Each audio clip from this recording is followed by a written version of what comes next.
Risk management is widely considered one of the most critical elements to successful and sustainable stock market trading.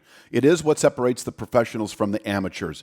Warren Buffett himself said, rule number 1, don't lose money. Rule number 2, don't forget rule number 1. Let's take a look at this General Electric chart, and you can see technically we're testing a channel bottom at 300.98 as I speak.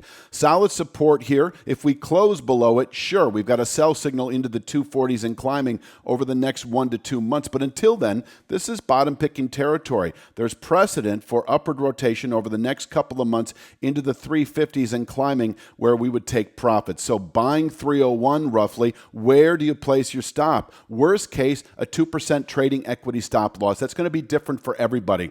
These red lines represent what could be, a fictitious stop loss for just about anybody, depending on whether you really load up on General Electric and have it comprise a very large portion of your trading capital, or whether you keep it light at 5 or 10%. It's going to be different for everybody. And so worst case stop loss, you enter 2% of your total trading capital. Keep it there for the time being. And then we see what happens. If we roll out of this and continue trading higher, then you can raise your stop for whatever criteria that you like to use. But if we then close below that 300.98, I like to use the 1% violation of these structures. So 1% below 300.98 is 297.97. In other words, if we were to close this week or any week below that formation by a 1% margin, this week, the week of March 9th, is 297.97. So buying roughly 301 and then stopping out with a weekly settlement at or below 297.97 is the technical stop loss that generally is well inside of your 2%